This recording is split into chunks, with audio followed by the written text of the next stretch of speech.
everyone. This is Ashanti Golar, the founder of the Brown Girls Guide to Politics. Welcome to another BGG Live, and I'm super excited about today's guest. One of my good friends, Alencia Johnson, is here with us, and we're going to recap last night's VP debate. The Biden-Harris campaign has launched Girlfriends for Kamala, so we're going to have a little girlfriends chat about the debate. But of course, we also have to ask Alencia how she got involved in politics, because that's what we do here at the BGG. So welcome, Alencia. Thank you. I'm so excited to be here, my friend. Oh, so Alencia and I, normally we would be seeing each other a lot right now in the final days of a campaign. We would spend our summers together doing all of the conferences. But now I just get to see her via Zoom doing amazing things. She's launched her own firm, 1063 West Broad. But of course, Alencia, tell us, how did you become a brown girl in politics? What was the driving force that made you want to get involved? You know, the driving force that made me want to get involved is, I think, what happens to a lot of Black women. And it's our mothers and our grandmothers and just the women in our the Black women in our lives who have shaped us and told us that we are supposed to do good in the community. And I'm just so glad to be here talking with you. I mean, you know, my journey has brought me to be friends with you, has brought you to have this wonderful platform. So thank you for having me tonight. When I was growing up, I actually wanted to be a news anchor because I can see that. And the reason is actually tied to the work that I do now, and that I believe that more young people, more Black folks would be more engaged in just their community if they heard the news from someone who looked like them. Representation, even before I could articulate the framework around why representation matters, I just knew it mattered, right? And so that's what I wanted to do. And then in college, though, my senior year was the year President Obama was first elected. And I won, realized that I am not an unbiased person. I am very much biased when it comes to my politics. And then two, I realized that, I could write the words that politicians are saying. I could write the words that people are using to advocate for. I could use words as to develop frameworks that people are operating in. And so that shifted my perspective from journalism to political communications. And I actually started out a corporate job at Geico doing corporate communications, but I was doing corporate social responsibility and their government regulations, things like that, which now that I do work with corporations and get them to stand up on issues, I have that experience to draw from. But during those years, I was networking in DC, met some fabulous women in politics who connected me with the Obama campaign in 2012. And I packed up and went to Chicago, worked on his re-election. After that, Planned Parenthood called, and I'm going to be very honest. I was apprehensive because I didn't quite see myself in the work of Planned Parenthood, and not just Planned Parenthood, but broadly the women's movement, right? I think that is something that we all, as Black women, as women of color, when people say women's rights or women's movement, we automatically think white, right? And so we don't see ourselves. Although the issue is important. And so after some convincing from some mentors, Black women, and a few men within the party, they were like, no, go. You need to go because that is the reason they need more Black women in the work. And so spent 6 years there in New York. That's how you and I met. We spent a lot of time together on the trail 2016. So much time together, which was wonderful. But I also got to do not just the political work and changing the narrative of how Black women engage with mainstream reproductive rights, but also the importance of engaging culture on the work that we're doing. We can't pass laws without support for these laws. We can't get support for these rights that we're fighting for without people seeing themselves and changing their psyche about what's possible. And that is the important piece of the culture, as we say, right? The entertainment industry, corporations doing what they are supposed to do to influence society in the right way around the rights that we're fighting for. And so after years of that work for Senator Elizabeth Warren, and then opened my own agency to sit at that intersection. And I'm excited that some of the work I'm doing with the Biden campaign, but also work with Supermajority and some brands that I can't really talk about right now, but like helping them shift their engagement on race and gender so like we can win in November, and then our culture will support the things that we fought for. Just boss moves, so many boss moves. And what you said about us being in the women's space is so real because, you know, everyone knows my real job. I'm the president of Emerge. I'm a co-founder of Emerge Nevada. Amazing. Like, I just still think that's so amazing, sis. But for me, I started off as the political director, and I was hesitant to apply because, okay, do I really belong in this space? And then I remembered our friend Simone Ward. I was like, okay. I was like, Simone worked in this space. She did Emily's List. She did Planned Parenthood. So I'm like, I know that I can do it. Remember when I told Simone that? She was like, really? I was like, yeah. So even when we talk about representation matters, even I needed that representation to know that I could be in this space. You talked about working for Senator Warren, which she ran a great campaign. I had so many wonderful friends like you who worked on her campaign. And I kept telling people the reason why she's gaining traction with Black women is because she has really good Black women on her team.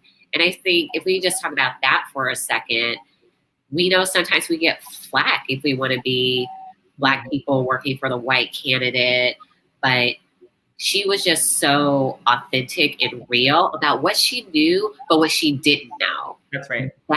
That's what I really liked is she didn't get up there and just try to posture and say blah, blah, blah. She's like, I don't know. Let me go back and figure it out and I'll get back to you.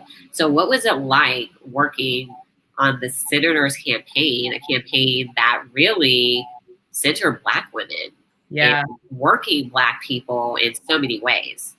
Yeah. And it was hard because there were, you know, this whole cycle, and I have a whole theory about this cycle that, you know, I have to see what happens in November to see if it comes true. But, you know, I think with her, there was a disconnect on the ground. Like some people didn't necessarily believe that she was authentic because sometimes you hear politicians say things like she's saying and you're like, well, but I don't know if I really trust a white person saying this. And that isn't just her, that I think that's any institution. And so for me working for her, I'll be honest, I actually turned down the first time they approached me about working with her. And partly, most of that was because one, it was earlier in the primary. I just, there were so many people in the primary that I supported and I love, but I also was really, I thought I was not going to be directly in this cycle. I thought that like I could do work outside of directly being on a campaign. And then it was a few months later when the She the People moment. Oh, that. I remember I was with my colleagues. We had our Airbnb house. Emerge was a partner. We did a training and I was like, okay, who's going to be the big surprise tomorrow? And I said, Warren, and everyone like shot their head at me. They're like, Elizabeth Warren. I was like, watch her. And like Twitter and social media was like everybody was saying stuff. And like, even like, you know, Bishop Daughtry was saying stuff. And so it was literally one of my Black women OG mentors in this work called me and said, I'm not gonna name her name right now, but she called me and she said, you need to call them back. Like you need to go. Like, I don't know what you were playing with, but it's time. It's time for you to go. Plus, like it'd been 6 years of Planned Parenthood. It was time for me to move on. And so I called them back and like, I was humble. I was like, y'all, I'm actually really sorry. And I met her and I was like, oh my God, she's so genuine. She really gets it. And she listens. And the first event that I got to do with her, because my job as a national director of public engagement was to marry the policy, because she had a plan for everything, but like, what did that look like in the community? What did it look like in, you know, the media, in media? How did that get us some endorsements, right? Like looking at the 360 around that. We did a criminal justice reform roundtable when the criminal justice reform policy rolled out. And this was like my first time like briefing her and staffing. And she's like, okay, what are we gonna do next? Because we can't be one and done. I was like, oh, I'm tired. I feel like I just got but she was like, we gotta keep this issue going. And she just is such a humble person and wants to learn. And she really I always say, you know, Jesus and Meryl, when she did the interview with them, they were like, oh, big kindergarten teacher energy. And I was like, yeah, she's the kindergarten teacher who like loves you so much. She wants you to do well and she wants the best for you. And she really listened to the Black women on her team, even when we were like, Senator, we don't think we need to do this, or actually, Senator, we should do this. And she always wanted to go further. She always also, if we were briefing about something, and not just on Black issues, she would say, why? Well, we need to include this. We need to talk about this. We need to include this. And like, just the way that her mind works to center those who are marginalized, to ensure that she is, and now you hear her talking about it more publicly, but she's always talked about it, but like being a white woman and having privilege as a white person and what white people should be doing in this moment of racial injustice and this movement for racial justice. And so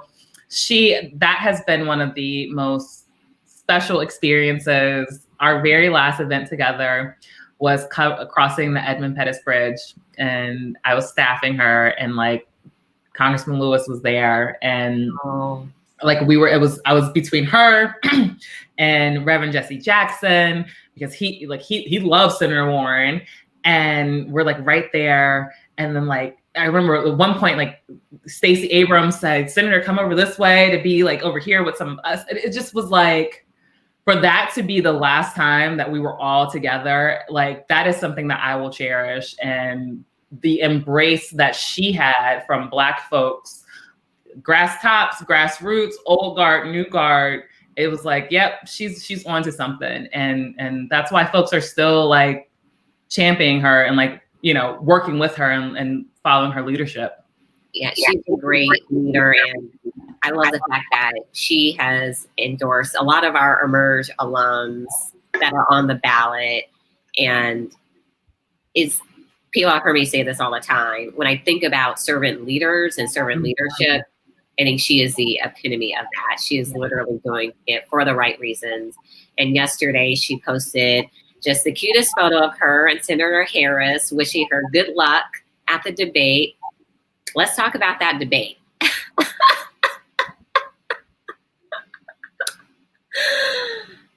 I don't even know where to begin. I will say I did a tweet where I'm like, I'm taking notes of what video clips of Kamala I want to show at Emerge trainings, because there were so many times she was just effective when you have the standard white man mansplaining to you, acting like he's better. Like in the first presidential debate, I tweeted how Joe Biden is better than me, than dealing with Trump and all of that nonsense. And yet again, Kamala was better than me, because I don't know if I could have kept my cool, but we know that as a Black woman, as a Black, brown, indigenous woman in politics, she still had to be professional, be warm, but she did all of those things, and people saw why Vice President Biden picked her as his running mate. Listen, I mean, you know, when people are like, well, how's she going to do? Like, you know, is she prepared for it? And I'm always like, can you go back to these Senate hearings? Right. Go back to her Senate hearings when she's sitting there looking like, I know you don't have the answer to my question, but I'm going to ask it anyway, because you should, and the American people deserve to see that you are lying to them. And I think particularly for Black folks, what we saw was the look our mama gives us when we when we coming around with a lie. She was like, I'm gonna let you finish. I'm gonna let you finish. She totally had that look. She did, which we know, right? Like it's like we know Black mamas have that way of like parenting, or like our aunties, like they all like they have that way of parenting where they ain't even gotta say nothing. Right. You know it's coming. But then she did the proverbial excuse me that we all do. Like I said to someone, I actually had to tell some male colleagues and with one of my clients, excuse me, I'm still talking, literally a few days ago. And so she's on stage literally saying what every single woman says every single day. Excuse me, I'm still speaking. Yes. And And you don't have a right to talk over me, especially wise. And like I work with majority women, obviously, but when I interact with men, I'm just like, I forgot about all this crap because I am dealing with my colleagues. Yep. And then have a meeting with a man and he wants to say something silly like, I don't think there's really qualified women to run for office. Are you trying to catch these hands? Is that what you want today? You're just really going to say that to me? Listen, if we look at how this pandemic has been handled, the nations that are handling it better are led by women. Yep. So women shouldn't be in leadership. Oh, okay. And I just love how she talked about what her and Vice President Biden will do in a Biden-Harris administration, right? And what she also did so beautifully was, you know what? I'm not going to address your nonsense. I'm going to call out your lie. But most importantly, I want to remind the American people of why they are so hopeful for our administration, right? Yes. These are the things that Joe Biden and Kamala Harris are going to fight for. And this is how we're going to get out of this pandemic. This is how we are going to address the issue of race. This is how we're going to address the issue of police brutality, of healthcare. All of these things, like she was able to, as one of my girlfriends said to me as I was texting her, I was like, hey, like, wait, how much time has he had versus her? And she said, I don't know, but all I got to say is that this shows how Black women get twice as much done with half the amount of time. And I said, yeah, that's it. That's it. And so like you see her on stage being able to be composed, factual, and still give people hope and aspiration and still make the case, right? And it made you, I think it gave a lot of people confidence of like, yes, that is going to be future President Joe Biden's right hand. Like, yes. Trust her. The way that, former President Obama trusted Vice President Biden, we know that a President Biden can definitely trust a Vice President Harris with some of the like most difficult issues and finding the real solutions for them in their administration. 100%. And when she looked at the camera and was talking to everyone, it was just like real leadership again. I felt so hopeful. Yeah. And every time Pence talked to me, I just felt gaslit. I'm like, what are you talking about? You are the leader of the coronavirus task force. 200,000 of our fellow Americans dead. Yes. And you're technically, I feel like he was applauding himself. Yes. That, it hasn't been that bad. And when he kept talking, when they were talking about the taxes, and he was like, we gave the average American $2,000 in savings. And I'm like, do you want a cookie? Because it clearly hasn't done a lot. It hasn't. Because we have 30 million people on some form of unemployment insurance. That's right. And I just felt that he did not make a case at all for why they should get another 4 years. And that opening statement by Senator Harris, I was like, oh, the prosecutor came out. You're just going to be like, I'm just going to lay it all out about why all y'all need to go. Yep. Yeah. And it's, she did it in a way that only, again, a woman, especially Black women, can, right? We know that we only have a certain amount of time to get our point across before, you start interrupting us or you start disqualifying us. And so she did it in a way that said, I'm going to cut through the BS. and I'm going to talk directly to you. Because here's the other thing. I think we know this. We work in politics. We know that sometimes we are literally talking to each other, and the average American vote, or the average citizen who wants to vote or engage, can almost feel as though we're not engaging with them. We're not talking to them. We're talking above them or not including them in the conversation. And she did such a really good job of explaining the problems, explaining the solutions in a way that people could understand and got like excited about. And then, you know, when she couldn't call BS on certain things, then a fly flew in and landed right on the BS. Right. That's what I tweet. I'm like, y'all know that fly came because the fly smelled the BS that was coming from pins. And also I'm like, how do you not feel something on your head? Just listen, I feel like a hair out of place or something. Right. Like, and you're just like, See, like, I'm like, oh my God, there's this video. This is what I love Black people. I got to find this video and send it to you on social media, but it's this video of this guy going up to the TV trying to swat the fly. I didn't see that one, but I saw the one of the guy like giving Pence eye drops. He was just like, stay right there. But I do think my absolute favorite, and Tamia sent it to me, is the guy pretending to be the fly's publicist. I watched it about a dozen times. I love that one. It's hilarious. I love us. Like, I love, like, Black. You can't outdo Black folks in social media. Like, Black Twitter. And so quick, too. I know. Yeah. But the quickness last night was definitely the photo of Biden with the fly swatter. And I was like, y'all play too much. Like, who even knew that photo existed? Y'all found it, but this is why you have a great, I will say, the Biden team has an amazing digital and creative team. Like, not only they found that picture, but that fly swatter sold out on the website.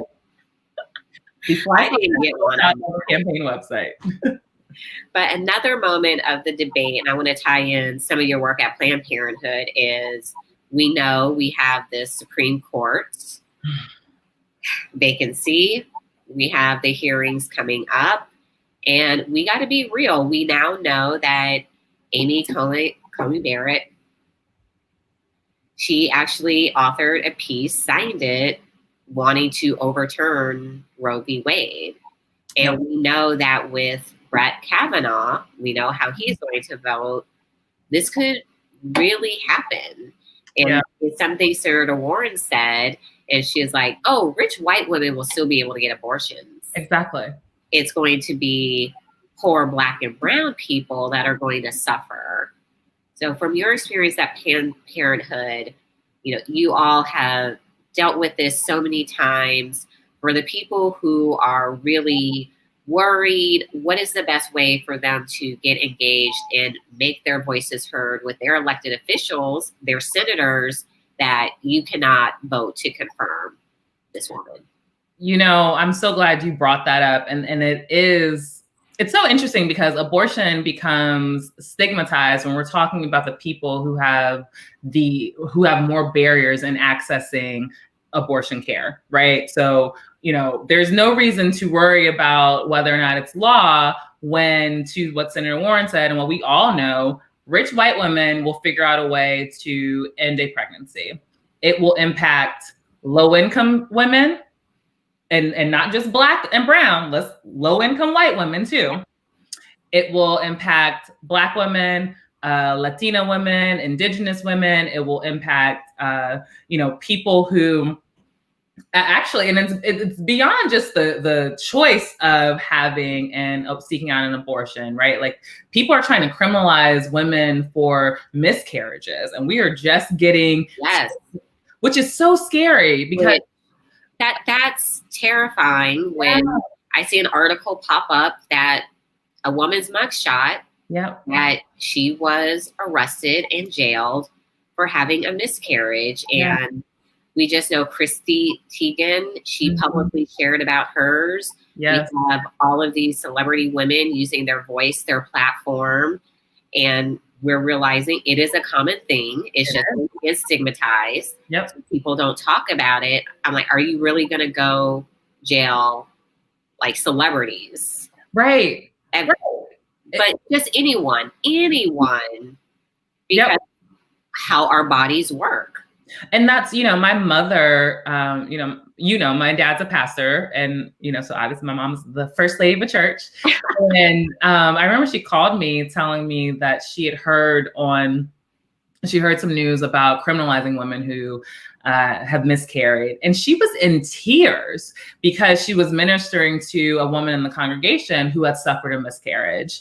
And she was like, so you're telling me that women and dealing with this, horrible life situation is also going to be criminalized for this? And listen, there's no justification for me that, like, you don't have to prove to me that, like, one woman seeking an abortion, it's more valid than the other woman. I don't believe in that, but these are some of the very real situations that we're running into. And I want people to be mindful of when they are talking about issues of choice, talking about issues of reproductive rights, because it's starting with abortion access, but they're politicizing access to birth control and contraception and sex ed.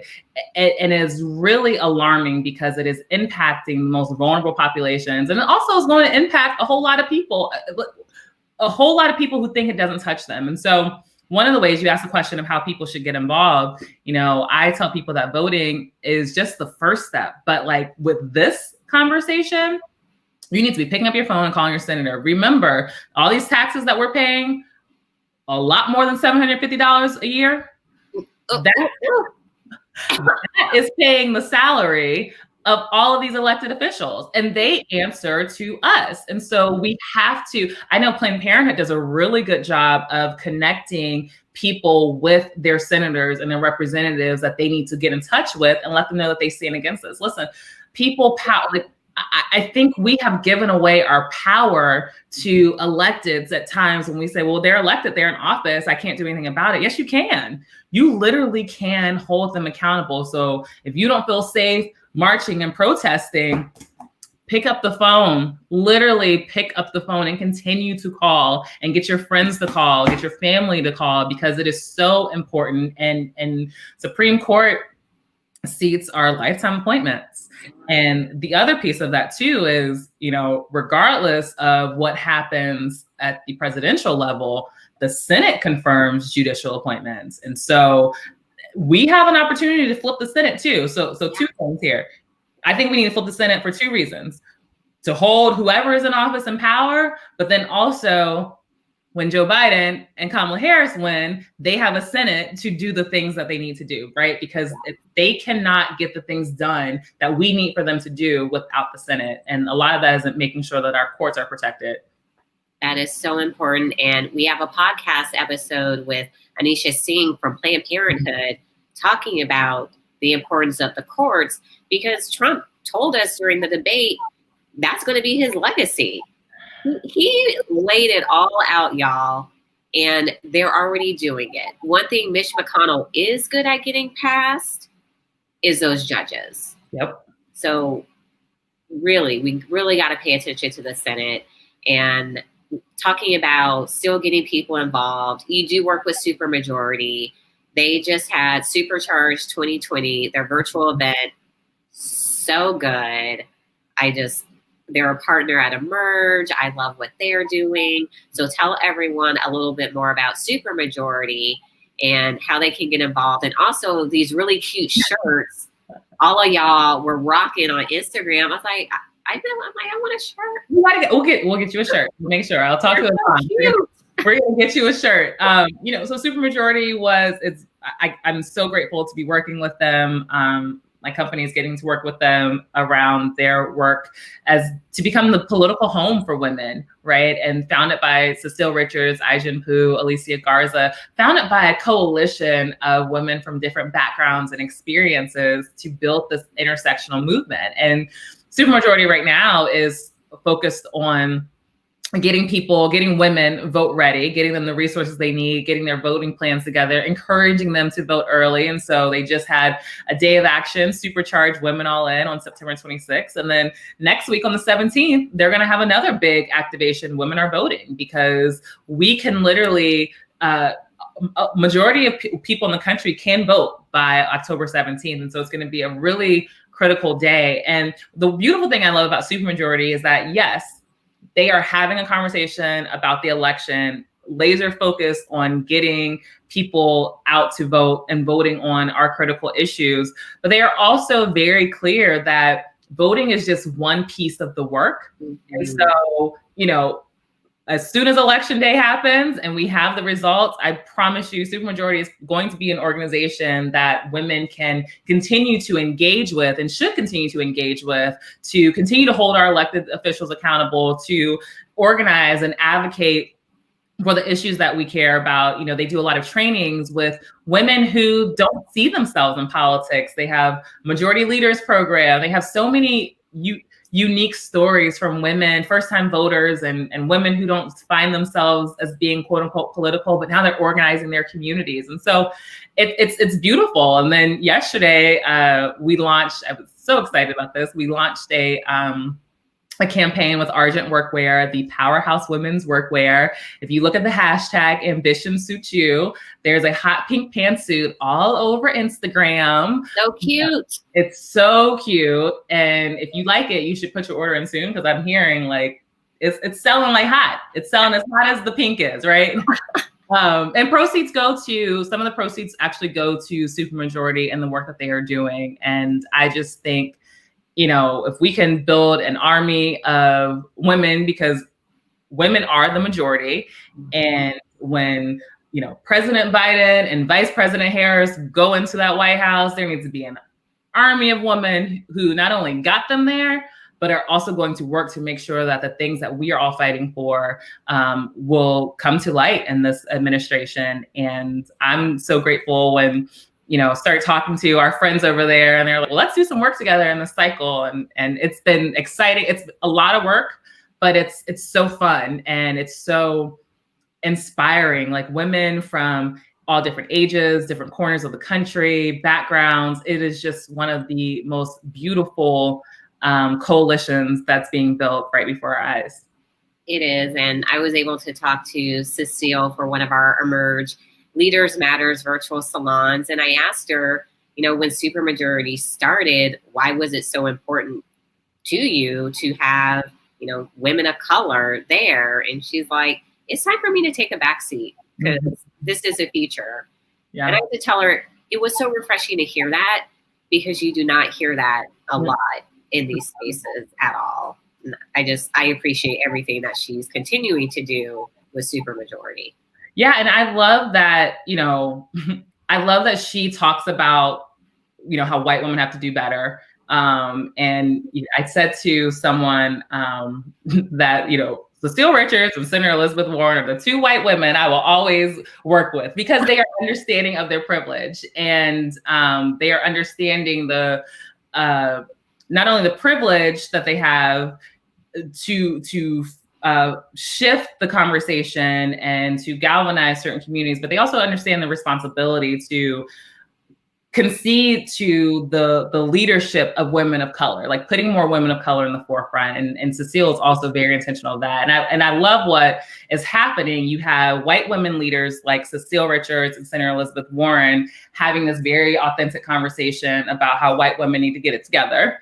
And then you have these historically white-led women's organizations, from Emerge that has you, from Planned Parenthood that has Alexis McGill Johnson, who we all love and love her. So amazing and brilliant and like big sister to so many of us, right? Who are now being in the seats, right? Like, Black women are finally getting our due and leading these organizations and taking them into this next phase of this movement. It is such a beautiful thing to see how that is happening. You know, and I tell people that when I started in politics, I didn't see what it looks like now at all. And we have come a long way. Mm-hmm. And I got to give you your flowers for all the work that you have done to make it happen. I know you're doing like 5 events today. So I appreciate you taking the time to chat with us, and tell everyone, how can they stay engaged with your work? How can they follow you on social media? Yeah, I'm all channels at Alencia Johnson, and I engage, so like DM. But most importantly, go to iwillvote.com and get your voting plan and sign up at Supermajority and become part of this movement that we're building. It's amazing. And Ashanti, we're going to get you your shirt and stuff. We'll follow up. Thank you. Best thing I've heard today. Yes. All right. I love you, sis. Thank you for joining us. And thank you to everyone for tuning in for another BGG Live. Have a good night. Good night. Bye. Bye.